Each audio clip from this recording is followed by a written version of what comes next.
namtichi kun yeroo seenaa isaa nuuf himu akkana jedha. Yeroo ammaan tana ani amata 50 takka gaafaan ijoollee ture haadhaa fi abbaan kiyya amala gaariirra na guddisan ture. Ijoollummaan tiyyaas hedduu bareedduu turte. Karaa rabbii irratti hin guddadhe. Warri keenya illee guddisaa gaarii nu guddisan. Intala gaariin fuudhee ture. Intalti tun akkuma kiyyaatti rabbi sodaachuu turte. Ani ilmaan afuriin qaba. Dhiira lamaa fi dhalaa lamaan qaba ture. Ijoolleen tiyya illee guddattee jirti. Hangafni kiyya injiinara ture. Inni illee yeroo ammaan tanaa fuudhee ilmaan lama dhiiraa fi dhalaa dhalee jira. Ilmi kiyya kalamadaatis akkuma ilma kiyya kaduraatti lama dhalee jira. Dalagaan isaatillee naggaadeedha. Naggaadee guddaadha. Intalti tiyya takkaas fuutee jirti. Ilmaan sadii dhaltee jirti. Intalti tiyya taboodaa nu wajjin jiraatti. Manneen ani keessa galu mana guddaa ture. Mana kana abbaa kiyya irraa hin dhaalee ture. Abbaan kiyya ana qoftii dhalee ture. Mana kiyya keessatti yeroo ammaan tanaa anaa fi jaartii tiyyaa fi intala tiyyaatu jiraata. Ilmaan kiyya yeroo ni guddisu akka waan takka illee hin dhabne godheetiin guddiseen. Dalagaan tiyya xiqqoo turte.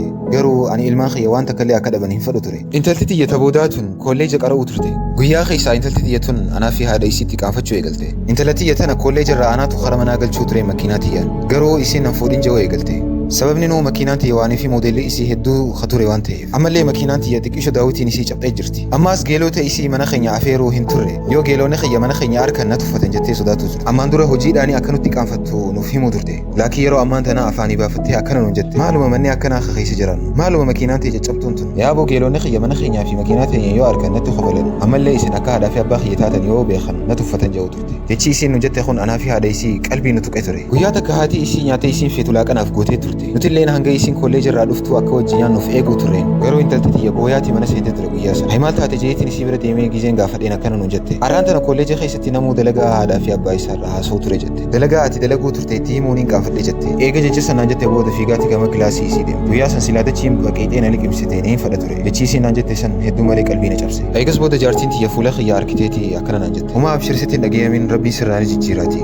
Rabbiin dalagaa xiqqishoo tana sumarraa ni jijjiira dalagaa guddoo siif kannaati. Humaa yaadinnaan jedhu ture. Akkasitti naanis ifirraa ka'eetumaan isii hojii laaqana sanyaadhe. Guyyarraa guyyatti amallee intalatiyyaa fokkotaa dhufuu eegalte. Kabajaa isiin nuuf qabdulleen irrachaa dhufuu eegalte. Qooqa isii nurratti wal fuudhuu turte. Yeroo dhuftee narratti iyyitu humaa ja'oo hin turreenan. Garuu yeroo deemtee haadha isii irratti iyyitu anilleen itti iyyeetiin loluu tureen. Haati isii jaartiin tiyya jechuu nama gaarii turte. Intala isii san hedduu jaalachuu turteen. Laakiin intalti teenya nu kabajtu turte. Isiin faallaa obboleettii isii turte. Obboleettiin isii ta isiirra guddoo hedduu nu jaalachuu turte. Anaa fi haadha isii hedduu nutti boonuu turte. Nama gaarii turte hedduu malee.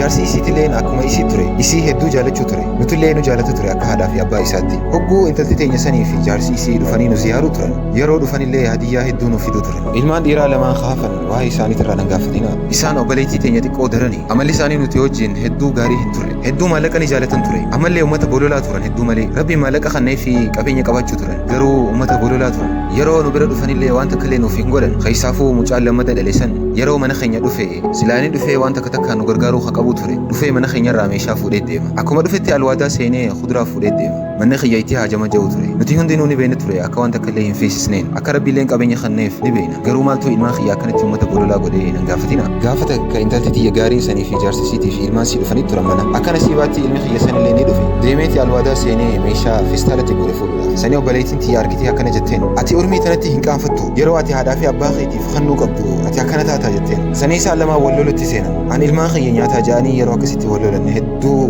natti dhagahame ture. Eegas booda ilmi kiyya san meeshaa achumatti dhiiseetiif irraa ba'e. Intalti tiyya sanillee dhuftee teesseetuma teessee booyuu turte. Itti dhagahamee aararraa booyuu turte. Dhugaadha wanni kun nama ni aarsa inni akkanatti meeshaa usee fuudhuunsa osoo akkanatti qabeenya qabu. Garuu inni ilma kiyya mee akkamitti mee didaamee yoo meeshaa fuudhellee osoo qabeenya qabu. Dhugaa dubbiin tun nama ni aarsiti. Yeroo intalti tiyya akkasitti teessee boochuu hedduu natti dhagahame ture. Ilmi kiyya hangafni yeroo hedduu hin arkuun ture. Baatiirraa hogguuta akkanatti dawwala ture. Sanuu salaamtumaafi. Dhufeellee hedduu nun ziyaaru. Dantaa nurraan qabu jechuudha. Gaafata kanatti bilbilee akkana naan jee